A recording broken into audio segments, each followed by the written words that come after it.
This is the McLaren P1, and it is the ultimate modern McLaren. The McLaren Senna is amazing, of course, but this is the king of the hill, with prices approaching $2 million. This is the most impressive McLaren road car, aside from the famous F1. And today, I'm going to review it. I've borrowed this P1 from Manny KHOSHBI'N's, an entrepreneur here in Newport Beach in Orange County in Southern California. He has an amazing fleet of exotic cars. He also has a YouTube channel. The channel name is on the screen, and you can subscribe by clicking the link in the description below. And you should subscribe because Manny's always doing cool stuff with his truly incredible collection of cars. It's amazing. Manny also recently launched a mentorship program called Manny KHOSHBI'N's Millionaire Mentorship, and I will also link that in the description below and you can check it out. But back to the P1. Now, the P1 went on sale back in 2013, and it was one of the holy trinity of supercars meant to rival the LaFerrari and the Porsche 918 Spider. The P1 is the rarest of the three, with just 375 units made, and it puts up some truly unbelievable numbers. It has a twin turbocharged V8 that makes 727 horsepower and 530 pound-feet of torque. Now that's mated to an electric motor for more power and torque, and the total output is 903 horsepower and 723 pound-feet. Those are crazy figures, but so is this car's performance. It'll do 0 to 60 in 2.6 seconds. It'll top out at 217 miles an hour, and it runs the quarter mile in the low 10-second range at around 150 miles an hour. It's insane, but you can also use your P1 to save the planet. There's an eco mode. You turn it on and you can drive on purely electric power with no gasoline engine at all. It only works for a few miles, but you can do it in case you want to be extra eco-friendly. And yes, these things are selling for insane money. Current asking prices on AutoTrader range from $1.4 to $2.2 million, with this one being particularly special because it is the only P1 finished in bare matte carbon fiber. So anyway, today I'm going to take you on a tour of the P1, and I'm going to show you all of its interesting quirks and features. Then I'm going to get it out on the road and drive it, and then I'm going to give it a DougScore.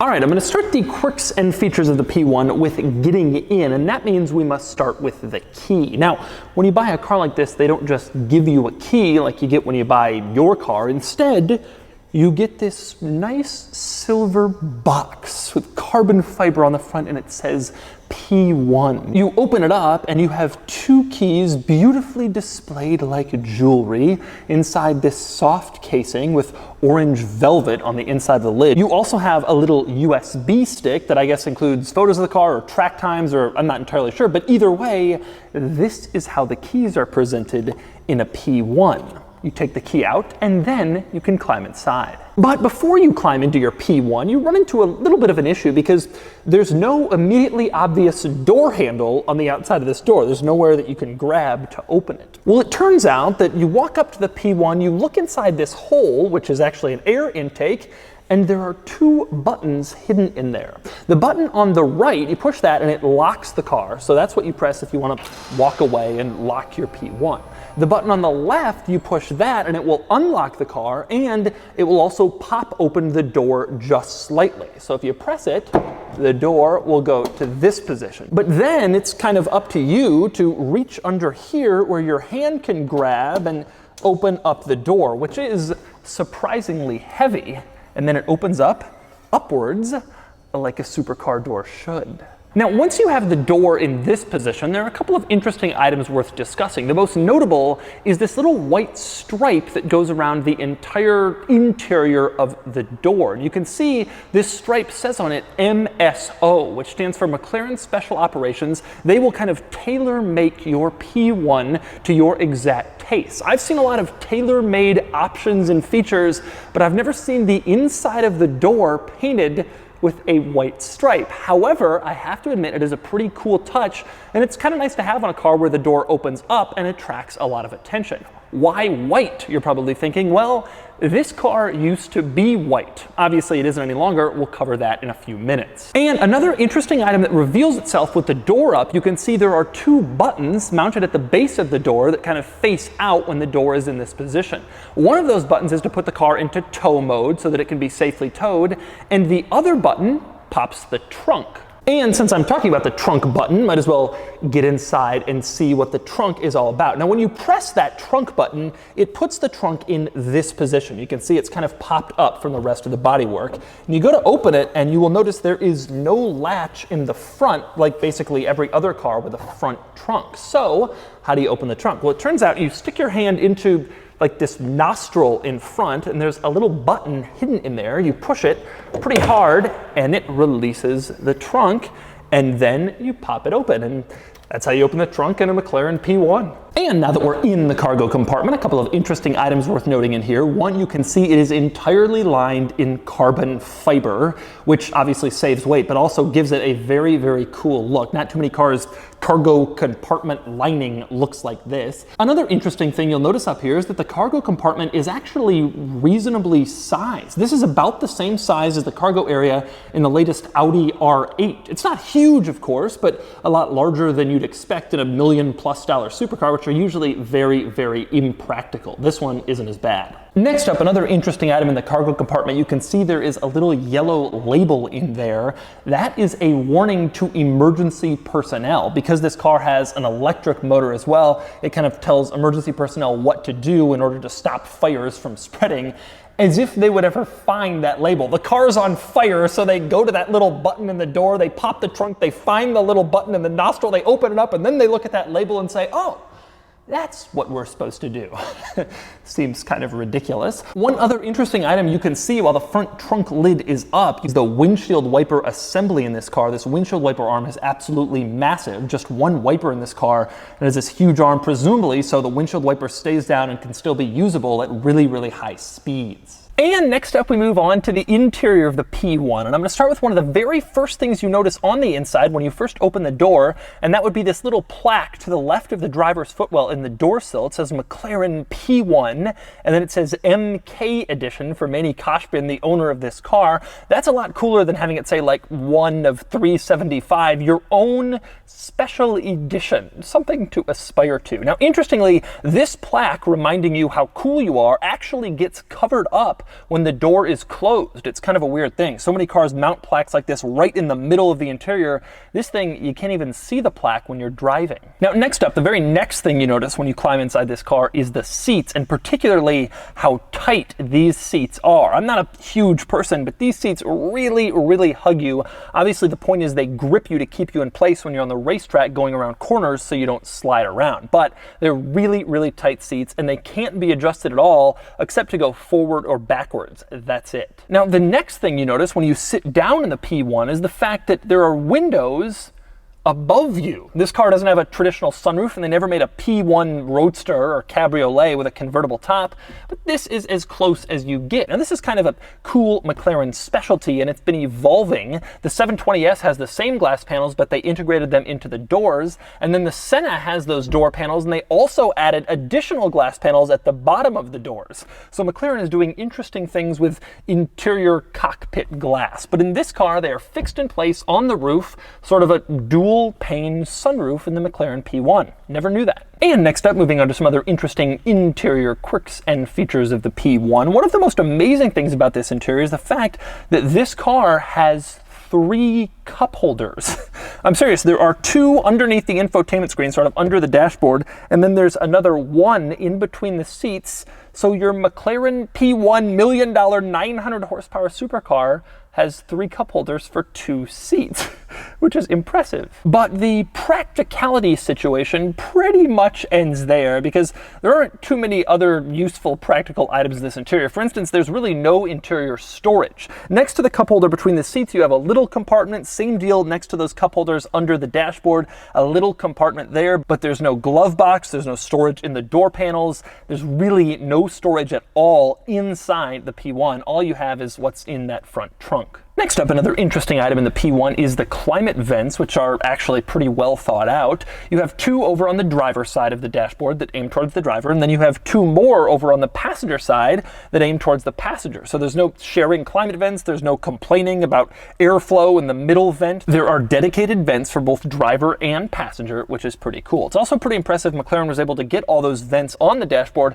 without mounting any on the door panel like you sometimes see in supercars, but there are some interesting items on the door panel worth mentioning. Specifically, close the driver's door and you can see there are two switches on the door panel here. One of those is the mirror control. You toggle it and you can move around the power mirrors. Putting that on the door panel is pretty common. But the other one is the headlight switch. You can use that dial to turn on the headlights, the fog lights, the parking lights. That is unusual. Typically that is on the dashboard to the left or right of the steering wheel, but in this car they just didn't have enough room, so you have those two switches stuck over on the door panel where you wouldn't usually expect them. The other interesting item on the door panel is, of course, the door release. In this car, it's this little latch that you pull up and it electronically pops the door open. And then from there, it's on you, and it's actually a bit of a chore. The door in this car is quite heavy, and you're kind of fighting the hydraulic, which wants to keep it in place and make sure it doesn't just go flopping around. It is kind of work to push the door open, especially from the sitting position in this car. One of the heavier supercar doors I've ever felt. Now, next we move on to some of the other interesting buttons and switches in the P1. I want to start at the very top of the center control stack where you have the engine start stop button front and center. You press that obviously to start and stop the engine. Now to the right of that button you have something marked E mode and it's green. If you push that and the car has some electric charge, it will go into E mode, turn off the gasoline engine, and you can drive on purely electric power. Now when you do this, it's not really all that fast. It only has about 200 horsepower and it only goes up to about 100 miles an hour, and you can only do it for maybe 5 or 10 miles, but it's there in case you want to electrically drive your supercar. You also, to the right of E mode, have a button labeled charge. If you push that, the gasoline powertrain will charge the electric powertrain in case you want to beef up your electricity so you can go back on E mode later. Now next up, moving down and into the center console between the seats, you have a few buttons down here and they're pretty self-explanatory. The most obvious ones are D, N, and R, drive, neutral, and reverse. Those of course are your gears. You'll notice there's no P for park. To put the car in park, you put it in neutral and then you pull on this parking brake lever in front of these buttons and then it's stopped, it won't go anywhere, and you can turn it off from there. Your other buttons here are pretty obvious, the hazard lights, the front trunk button once again, and you also have the power locks. Nothing particularly unusual in here. Now next we move up from those center console buttons and onto a few more interesting dials in the center control stack, starting with these switches mounted in the middle. You can see one says P and one says H. The P is for powertrain, and when you adjust that, it changes the acceleration characteristics of the car. H is for handling, it'll change the suspension and steering. And you can see those dials have three different options, N, S, and T, which stands for normal, sport, or track. You have to kind of know the codes in order to use this car. The interesting thing is that you can't just turn those dials and put them in normal, sport, and track. Instead, you have to first push this active button and then you can change the dials to whatever mode you want to go in. Pretty much it means you have to confirm you really want to make that change. Now next up, maybe more interesting than those dials, right below them you have three buttons. The button on the left is marked launch. That obviously is the launch control feature of this car. In the middle you have a button marked race, which is quite interesting. When you put this car into race mode, it automatically lowers itself so it's really tight on the ground, and it pops up the wing and back for better downforce, and you can see that happening right now. The car goes much lower, the wing comes up, and it changes the overall profile of the car to make it better for racetrack driving, and more downforce keeps it lower and grippier and better in the corners. Now if you press race again, the car will come out of race mode. The rear wing and the back will kind of retreat back into the body to make the car more slippery, like what you'd want if you're just driving on normal streets. And as you can see, the car also lifts itself back up to a more reasonable position so it can clear normal road hazards. In race mode, the car is so low that it wouldn't be able to clear anything. It's pretty much only suitable for the racetrack. Now, the final button in that group of three is marked boost, and if you press that, it activates the iPass system, which stands for Integrated Power Assist. And basically what that means is you have boost turned on, and then you can use this button on the steering wheel marked iPass. You press that, and the car will automatically give you a little bit of its electric power power in order to give you better acceleration when you floor the accelerator. Basically, it gives you additional electric boost at the push of a button when you have boost push and when you press I-pass on the steering wheel. That is pretty cool. Now, it's worth noting when you look at the steering wheel, you will notice that I-pass is not the only button on there. On the other side, there's a blue button marked DRS, and that stands for Drag Reduction System. And when you press that, it allows you to change the position of the rear wing in case you want to reduce your drag, in case you want to make the car more aerodynamic and thus go even faster. But back over to the middle for a second, I want to go over the last item in the center control stack, and that would be the infotainment system. You will note here that it is arranged vertically like a smartphone instead of horizontally like most other infotainment systems. And you will also note if you play with this system, you'll find it to be pretty laggy, not quite as fast or as up-to-date and modern, full of features as the infotainment systems in many other cars. It is worth noting though that this car came out back in 2013, so it's 6 years old now, and actually for a 6-year-old car, it is a pretty good system, but by modern standards, it's very much starting to show its age. Now, next up, speaking of the infotainment system, there are a few interesting quirks and features worth noting with the infotainment system. My favorite is, like I mentioned in all McLarens, if you pull up the climate controls, the screen that allows you to direct your airflow doesn't just show a person sitting there, it shows a person with a helmet sitting there, which I absolutely love. This is just the climate control screen. They could have just gone with a person, but they put the helmet on there. It's a great detail for a race and track-oriented car. It's fantastic. Next up, another interesting item in the infotainment system is the volume control. You can see when you turn the volume control, there are a lot of different volume levels. Some cars like 1 through 10 or 1 through 20. This thing is 1 through 100. Just in case you're ever on volume level 64 and you're like, you know, I want to go down, but not down to 62. Glad there's a 63 setting right there in the middle for the perfect volume experience. And next up, speaking of the sound system, it's worth noting that this car has a Meridian sound system, which I'm sure is very excellent and valuable and luxurious. And if you go into the system settings, it allows you to configure how you want the sound delivered. You can choose between pure, expanded, or extreme, just in case you want extreme sound from your McLaren P1 sound system. And next up, we move on to the steering wheel gauge cluster area, and there's a lot to cover over here, starting with the fact that sticking off the steering column to the right is the cruise control stalk. Yes, that's right, on your $2 million, 900 horsepower, ultra high performance supercar, you have cruise control, which I guess is a nice luxury if you plan to take your P1 on a road trip. And there are some other surprisingly thoughtful items inside the gauge cluster that you just wouldn't think a supercar would have. For example, you can adjust the sensitivity of the automatic windshield wipers. And it's not just high or low. Instead, there are 5 different positions of sensitivity that you can choose from, which is very unusual. You don't see that in Kias or Lexuses, let alone a $1 million supercar. Other interesting items in the gauge cluster, one thing that I really like in there is the fact that it doesn't just show tire pressures, but it also shows tire temperatures like a real supercar should. This is far more useful than tire pressure if you're on the racetrack. You want to know if your tires are warm, if they're too warm, and this car shows you from inside the cockpit. It's a really good idea. And next up, another interesting item in the gauge cluster. If you keep scrolling through menus and info screens, you will eventually find fuel economy, which is a surprise. A lot of supercars don't bother showing that, but this one does, and you can see that over the last 180 miles, this car got 6.4 miles per gallon. So I guess having that little electric motor isn't really helping your efficiency all that much if you go pretty much crazy every time you drive this car and just have a lot of fun with it. Now, next up, another really interesting feature of the gauge cluster is what happens when you try to go into race mode. I already showed you what happens on the outside of the car, but check this out. You press race and a little screen pops up kind of warning you of the dangers of race mode. You then have to press and hold race again to confirm that yes, you really do want to go into race mode. Once you've done that, the gauge cluster screen actually shows in real time what's happening with the car going into race mode. It shows how many millimeters it's lowering,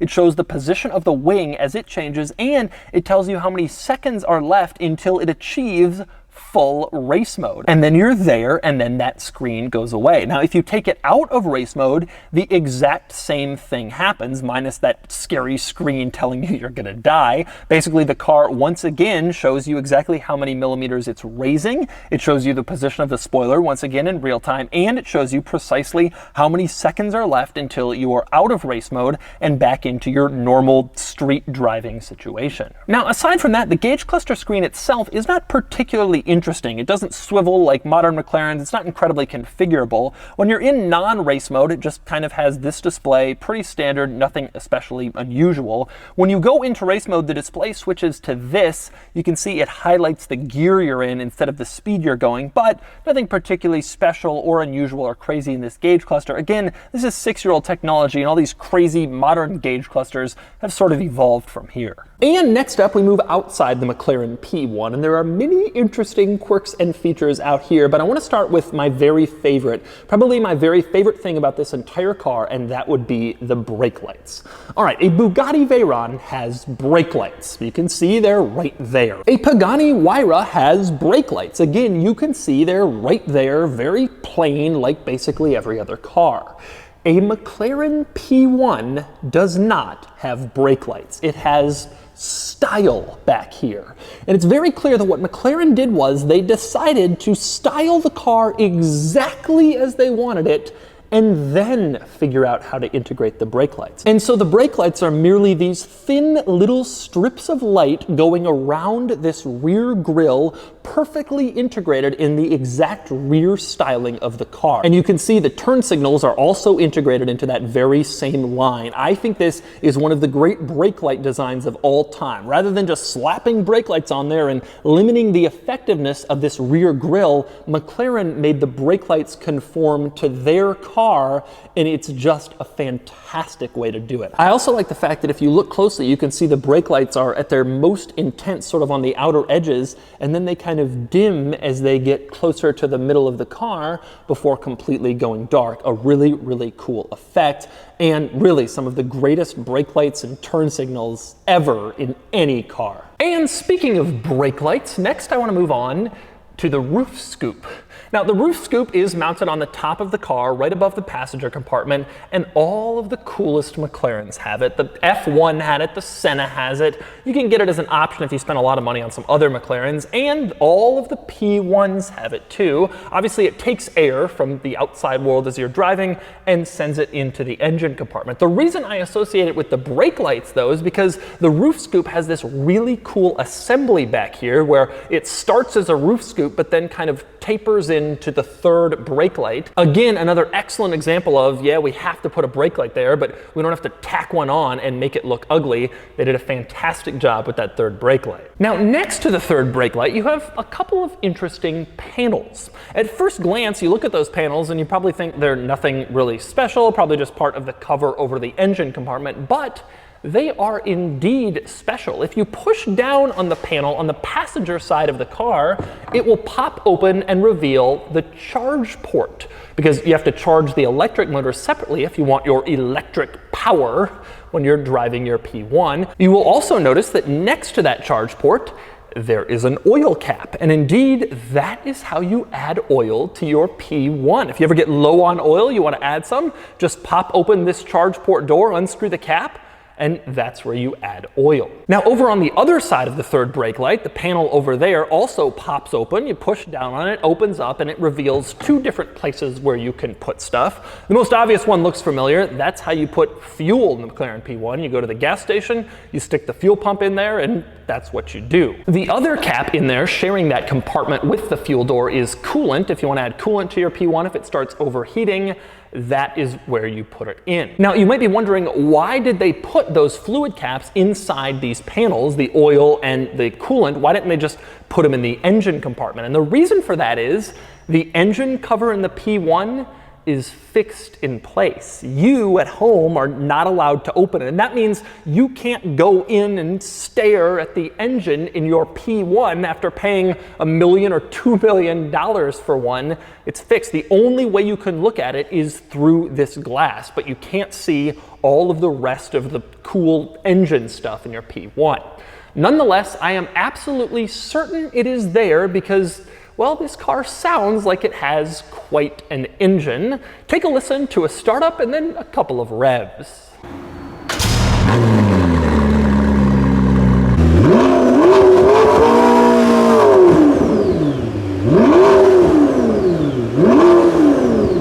And since we're around back, one other item I love back here is wing related. You can see the wing has all these pieces and parts that make it move and tilt and slide, and McLaren didn't bother to cover up any of that stuff. There's no point trying to hide it. It's all functional back there. You want to save as much weight as possible. And so it looks very mechanical, very exposed, but it also looks really, really cool. I like the fact they didn't bother trying to hide or cover any of that stuff up. And finally, I'm going to move on to two other rather interesting things about the P1, starting with the color. Now, I mentioned before that this particular car used to be white. And as you can see now, it's not. It's this exposed matte carbon fiber. I'm going to have Manny, the owner of the car, explain why he decided to make that change in a few minutes. But first, you might be thinking, how exactly do you change the color of a car like this? The answer is it's actually simpler than you might think because this car only has 5 real major pieces of bodywork. You have the front clamshell, the rear clamshell, the 2 doors, and then this piece over the front storage compartment. And so if you want to change the color, you can do that. Although you wouldn't want Jim's body shop down the street unscrewing the panels on your McLaren P1. Now, the other really interesting thing about the P1 is the stuff you get when you buy a P1. You spend over $1 million on a supercar, you didn't think they merely gave you a supercar. No, there's more to it than that. In fact, there's quite a few interesting little P1 artifacts that come along with the car, starting with this color sample. Like I mentioned, the car used to be white. This was the color that it initially was. McLaren will send these color samples to owners so they can see, okay, yes, this is the color my car will be. And you can also see it sort of in the shape of the car, so you can hold it to various different lights and kind of see theoretically how it will look. And that wasn't the only little extra goodie you got when you bought a P1. There was more to it than that. You see, the owners of these cars ordered them and then they had to wait years for delivery, so McLaren wanted to tide them over by sending them some cool P1 stuff while they waited. And one good example is this model car. People who bought a P1 new were sent this model car to kind of help keep them interested and remind them that yes, the real one will be coming soon. I really like to see that. You also got this book. And you can see the book kind of goes through the production, the creation, the history of the McLaren P1, and it's signed by some of the designers, the engineers of the car. That's sort of the P1 book, again, meant to be a special goodie to keep P1 owners occupied while they waited. And one other interesting P1 goodie you get when you buy one is inside this leather portfolio. You unzip it, and there's a letter in there from McLaren thanking you for choosing a P1. You'll never regret your decision, the most special car, blah, blah, blah. But there's also this little silver credit card size piece in there that tells you what serial number your P1 is in the production line. No funny business with production numbers here. Each one is indeed individually numbered, although only if you keep your little silver credit card thing with your P1, like this one has. And so those are the quirks and features of the McLaren P1. And now it's time to get it out on the road. But before I do, I want to talk to the car's owner, Manny KHOSHBIN. Manny, thank you for having me. We are in quite an amazing space here. My pleasure. And this is really an incredible space with some really incredible cars. Thank you. What do you think about this one specifically? How do you enjoy it? Ooh. Well, I've said it over and over for some of your viewers that watch me on my YouTube videos. This is my ultimate favorite driving machine. Really, even, and that's high praise because we're sitting next to a Senna and Bugattis, and yes, and this is the best driving. Ultimate. In the race mode, it's like the perfect balance of daredevil type of driving. You know, the rear kind of right. Your palms that start swinging, and you can push it to the limit, and then the turbos kick in, and then you can push the I-Pass button. That gives you instant, electric motors kick in, and it just jolts you. You don't worry about driving it hard? It doesn't scare the hell out of you? No, it does, but that's the part of the fun of the life and having these cars. If you're gonna drive it in the auto mode and drive it like a grandma, what's the point of having it? So now you're saying that, that it's your favorite driving whenever we're standing right next to the, you know, the newest. So you think even more the P1, even more than the Senna? Absolutely. Even though it weighs 400 pounds, I think 400 pounds heavier. I think it's the technology that's been built in, you know, the electric motors with the iPass button, and it's just the way it's made. The computer, you know, controls the electric engine with the gas engine. There's almost no lag. And you'll get to experience it, you know, when you drive it. But it's just like instant power all the time. And just the handling is totally different than this car. This car feels very heavy because of the downforce. But this one wants to fly. You know, and the best part of this car, if you run out of gas, there's an E-mode. Which is, you know, you can save the environment while you're driving around in your supercar. Unlike the Bugatti, you know, I ran out of gas in my Bugatti Mansouri, and I had so many fans that stop by, but I had to call AAA. What happens when AAA comes when you run out of gas in a Bugatti?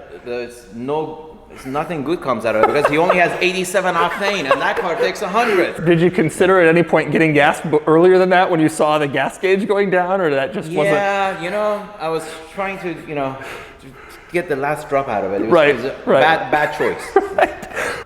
Full carbon fiber body on this car, and there's a story behind that. Yeah, so originally this car was diamond Alaskan white. It was the whitest white they had, and I had them bleach all the leather interior to kind of get as white as possible. So I love white. But originally, obviously I opted for full carbon fiber, but they said, oops, sorry, it's not an option, but when it becomes an option, we'll let you know. So a year later, they called me, they said, good news, they're gonna make 25 carbon fiber body editions. Here's the price. I said, sign me up, send me the wiring instructions. So what's the process? Do they send the panels and your local McLaren dealership does the work, or did you have to send the car back? Oh no, the car goes back to MSO, McLaren Special Operations. They take everything off, 5 clamshells, and it's brand new body. How long did it take for that process? Shipping it, going there? I think it was about 6 or 8 months. You had a 918, you said? Yes. So you kept this and not the 918? No, the 918 is heavier, and to me it was over computerized, you know. Interesting. I drove it wasn't making my hands sweat, even though it's faster. Interesting. 0 to 60 is faster than this car because of 4-wheel drive. But it just felt less crazy. Yeah, it wasn't giving me the thrill. Interesting. Interesting. You know, after you drive all these cars, you know, you always want to, you know, you're attracted to the one that, you know, gets you excited, right? Right. When you want to push it to the limit. Right. All right, well, are you ready to go drive this thing? Yes, let's do it. Are you scared? No, I know you have a lot of followers. That means you make lots of money. So I can replace it? You crash it, you buy it. All right, well, I'm scared. I'm even more scared now. All right, driving the P1. Here we are. You're really not scared? Nah. I am. So you look around the interior. I mean, this is a really cool place to spend time. And there are some similarities to other McLaren interiors, but there's also some pretty substantial differences. There's buttons that other ones don't have. Whew, rough ride. But that's kind of the point. But yeah, you can feel every lane bump. God,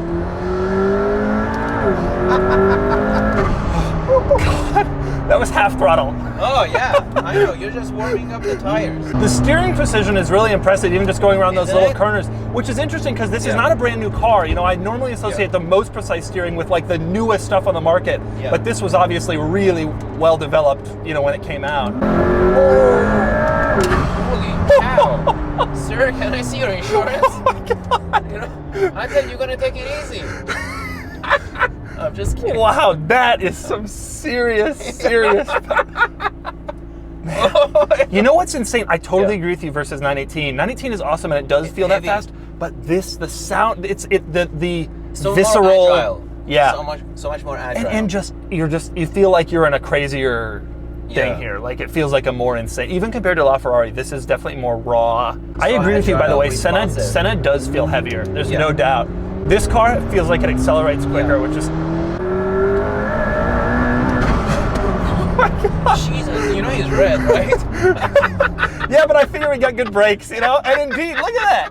Boom. You're crazy. What? Well, it always feels scarier when you're in a passenger seat. How often do you ride in the passenger seat? Do you not often. Yeah, bad. Now, the funny thing is when you sit at a stoplight, it actually is fairly tame. You hear a little bit of the motor, but it's not like an old 80s, like the F40, where it's like, you know, there's a lot happening. Like even Senna. The Senna is vibrating so much, your windows are shaking. It feels like a race car. You can't carry out the conversation, but this is this is one that really is like one of those sleeper cars. Totally. There's not that much interest, like from, you know, which is surprising. I mean, McLaren's, this car doesn't look dramatically different from a lot of the other McLarens. McLarens have become a lot more common, and so there's a lot less interest, I'm sure. But even like this dude who's, you know, you'd think people would be like, whoa, what is this thing? And no, that's what I'm telling you. If I was in the Bugatti Mansory with the carbon and gold, people would be taking their phones out. Yeah. This one, not so much. Interesting. It is reasonably civilized. It feels very stable. It feels reason. Now, it is bumpy though. If you think this is quiet, wait until you put it on the tempo. Yeah. Oh. Is it still fast? It goes, I think, 100 miles an hour. It's not, it's nowhere near as fast. It feels like a normal car. Yeah, because you're only going on 200 horsepower electric engine. Right. Yeah, I mean, the ride is harsh. Every bump you feel pretty significantly. It's a very stable car, but you definitely are getting pushed around. Absolutely. You never forget that you're in a supercar in this thing. Woo! Oh my God. Wow. Oh my God. The speed that it gets up to so insanely fast. You just said it's like a Ducati. That's such a great analogy. Right. This car sounds more like a sport bike, super bike than anything that I've ever driven before. It is so fast to change speeds and change directions and everything like that. That is incredible. And so that's the McLaren P1. This really is the ultimate modern McLaren and one of the greatest supercars ever made in terms of price, performance, styling, driving experience, and rarity, as there are 2.5 times more 918 Spyders than P1s. This really is a tremendously special car, and I'm thrilled that I finally had the chance to review it. And now it's time to give the P1 a DougScore. Starting with the weekend categories and styling, the P1 looks good, great even, but the styling is too similar to other McLaren models considering how special this is supposed to be. It gets an 8 out of 10. Acceleration does 0 to 60 in like 2.7 seconds and it gets a 10 out of 10. Handling is amazingly sharp and it easily gets a 10 out of 10. Fun factor is insane, truly incredibly thrilling, and it gets a 10 out of 10. Finally, cool factor, and this one is obvious, it's one of the coolest modern cars and it gets a 10 out of 10 for a total weekend score of 48 out of 50. Next up are the daily categories and features. The P1 is about average for cars like this, and it gets a 6 out of 10. Comfort, the P1 is pretty rough, but again, normal enough for cars like this, and it gets a 3 out of 10. Quality is decent, though I'd worry long-term about the reliability of a $1 million plug-in hybrid British supercar, but clearly it's well made, and it gets a 7 out of 10. Practicality is laughable, and it gets a 1 out of 10. Finally, value, and this is a tough one. These sell for more than 918 Spyder, which makes sense because there are way fewer P1s, but I just feel like McLaren hasn't quite proven itself as a road car brand yet for me to fully accept this as a $2 million car. I'm giving it a 6 out of 10, but that could go up in the future. That gives us a total daily score of 23 out of 50. Added up, and the DougScore is 71 out of 100, which places it here against the top hypercars and supercars. It loses to the LaFerrari and the 918 Spyder by a point. The LaFerrari wins by a point in styling, the 918 Spyder wins by a point in quality. But really, I think the P1 is probably the most exhilarating of the three to drive. All right, a Bugatti Veyron has brake lights. You can see they're right there. A Pugani